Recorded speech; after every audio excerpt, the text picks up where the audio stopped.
Welcome back. और आज के इस वीडियो में बात करने वाले हैं काफी कमाल की शोनेन एनिमे के बारे में, जिसके बारे में शायद ही कोई जानता है और कोई बात करता है। ये काफी अच्छे शोनेन एनिमे है जो 2000 में आई थी। या ऑफ कोर्स 2000 की जो एनिमे है वो उसकी एनिमेशन इतनी हाई लेवल की नहीं थी, बट हाँ, उसकी एनिमेशन इतनी भी खराब नहीं थी कि तुम इसे देख ना सको, क्योंकि सारी चीजें जो थी एकदम परफेक्ट थी और टाइम के साथ इसकी एनिमेशन और भी ज्यादा बेहतर होती गई।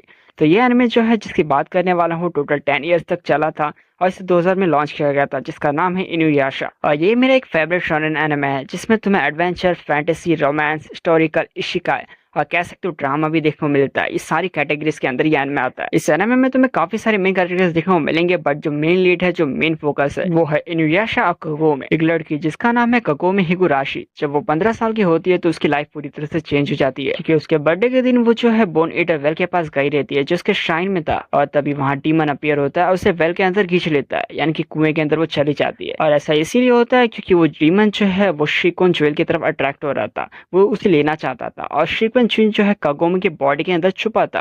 असल में कगोमे जो है वो रिकार्नेशन है किकियो की, और किकियो जो है वो शिकोन ज्वेल की रियल ओनर है। और जब वो वेल के दूसरी तरफ जाती है तो वो पहुंच जाती है जापान के फ्यूडल एरा में, यानी कि जापान के पास्ट में, जहाँ डीमंस भी मौजूद थे। डीमंस को देखा जाता था कॉमनली। और सबसे बड़ी बात, ये दूसरी दुनिया नहीं है बल्कि जापान का पास्ट है, जब डीमंस भी थे वहाँ। मतलब कगोमे जो है वो पास्ट ट्रेवल करती है, जहाँ वो इनुयाशा से मिलती है जो हाफ डीमन और हाफ ह्यूमन है, जिससे सेक्रेट एरो की मदद से सेक्रेट ट्रिपल सील कर दिया गया था। और उसके पीछे जो है काफी सारे डीमंस पड़े हुए थे, और उनसे बचने के लिए वो इनुयाशा को आजाद करती है, उसका सील जो है अनब्रोक करती है। और उसके बाद इनकी जर्नी स्टार्ट होती है, क्योंकि इनुयाशा जो था वो भी शिकोन ज्वेल के पीछे पड़ा था। और इनके जर्नी के दौरान शिकोन ज्वेल जो है काफी सारे हिस्सों में बढ़ जाता है और अर्थ के काफी सारे हिस्सों में चला जाता है। और इनकी जर्नी यहाँ स्टार्ट होती है, अलग अलग प्लेस पे जाएंगे, शिकोन ज्वेल को इकट्ठा करेंगे। लेकिन इनुयाशा वो डीमन जो है शिकोन ज्वेल के पीछे पड़े क्यों थे? तो शिकोन ज्वेल जो है एक ऐसा ऑब्जेक्ट है और ऐसी ताकत कह सकते हो जिसके पीछे डीमंस पड़े, जिनसे उनकी ताकत बहुत ही ज्यादा बढ़ सकती है। इनुयाशा को ये ताकत इसीलिए चाहिए थी ताकि वो पूरी तरह से ह्यूमन बन सके,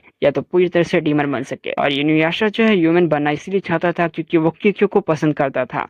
किकियो और इनुयाशा दोनों ही एक दूसरे को पसंद करते थे, लेकिन एक मिसअंडरस्टैंडिंग की वजह से पूरी कहानी बदल जाती है। नाराकू एक ह्यूमन था जिसने अपने आप को डीमन को सौंप दिया, क्योंकि वो भी जो है शिकोन ज्वेल को पाना चाहता था, साथ ही किको को भी। लेकिन यहाँ पे इनुयाशा उसके लिए बहुत ही बड़ा प्रॉब्लम था, इसलिए उसने मिसअंडरस्टैंडिंग क्रिएट करवाई, जिसके बाद किकियो को ये लगा कि इनुयाशा ने उससे सारे फेक प्रॉमिसेस किए और वो शिकोन ज्वेल को लेकर भागना चाहता है। और साथ ही इनुयाशा को भी यही लगा कि किकियो जो है उसे बिट्रे करने वाली है। लेकिन ये सारी चीजें जो है एक फॉल्स मिसअंडरस्टैंडिंग है जो नाराको की वजह से हो। और इन्हीं सब चीजों के दौरान इनुयाशा जो है अपने आप को बचाने के लिए किकियो पर हमला कर देता है, और किकियो जो है इनुयाशा को रोकने के लिए उसे सील कर देती है, अपने सेक्रेट एरो की मदद से सेक्रेटरी पर सील कर देती है, ताकि इनुयाशा जो है कभी जाग ना सके। अब किकियो जो है ये फैसला करती है कि वो शिकोन ज्वेल के साथ अपने आप को चला देगी, ताकि शिकोन ज्वेल जो है किसी की गलत हाथों में ना पड़े, क्योंकि इनुयाशा जो उसका प्यार था वो बदल गया। और इसी तरह इनकी कहानी पास्ट में खत्म होती है, जिसके बाद कगोमे जो कि किकियो की रिइंकार्नेशन है, वो उसे आजाद करती है फिर से। यहाँ पे सिर्फ दो ही मेन कैरेक्टर नहीं है जो कि इनुयाशा कगोमे है,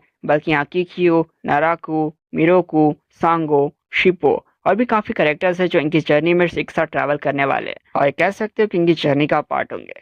डेफिनेटली यहाँ पे लव ट्रायंगल्स भी देखने को मिलता है। काफी सारे लोगों को लव ट्रायंगल पसंद नहीं है, बट हाँ, यहाँ लव ट्रायंगल दो सेम कैरेक्टर्स के बीच है, मतलब कि दो सेम पर्सन के बीच है। कगोमे और किके दोनों ही जो एक टाइम में एग्जिस्ट करने वाले हैं, यानी कि सेम टाइम में एग्जिस्ट करेंगे।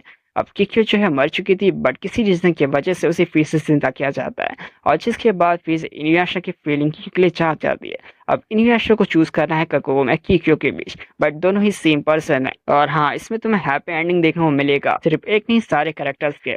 मैंने इसे देखना स्टार्ट किया था तो मुझे काफी ज्यादा मजा आ रहा था इसकी स्टोरी को जानकर, और इसके अलावा इसके हर एक एपिसोड को देखने में मुझे ज्यादा मजा आया, क्योंकि मुझे इसका एक भी एपिसोड जो है बोरिंग बिल्कुल भी नहीं लगा। बात करते हैं इसमें टोटल कितने एपिसोड है। टोटल 167 ओरिजिनल सीरीज यानी कि इनुयाशा से, और इसके फाइनल एक्ट आर्क में यानी कि 26 एपिसोड उसमें भी है। तो इसमें तुम्हें काफी सारे एपिसोड यानी कि टोटल 170 और 180 एपिसोड से भी ज्यादा एपिसोड देखने को मिलेंगे। और तुम और भी एपिसोड्स देखना चाहते हैं तो इसके बाद इनमें एक सेपरेट सीरीज है जिनमें इनकी चाइल्ड की स्टोरी है, जिस एनिमे का नाम है यशाहिमे प्रिंसेस हाफ डीमन। ये एनिमे जो है वो फोकस है इनुयाशा के चाइल्ड पर और उसके ब्रदर के चाइल्ड पर। हाँ, लेकिन तुम्हें इसमें रोमांस देखने को नहीं मिलेगा, बाकी सारी चीजें मस्त है। क्या तुमने ये काफी ज्यादा कमाल के अंडररेटेड एनिमे देखी है या नहीं देखी है? नीचे कमेंट बॉक्स में कमेंट करके बताना। और भी ऐसे कमाल की रिकमेंडेशन के लिए तुम्हें बस वीडियो को लाइक, चैनल को सब्सक्राइब और कमेंट कर देना, नोटिफिकेशन बेल ऑन कर देना। बस आज के लिए इतना ही, मिलते हैं और कमाल के वीडियो में।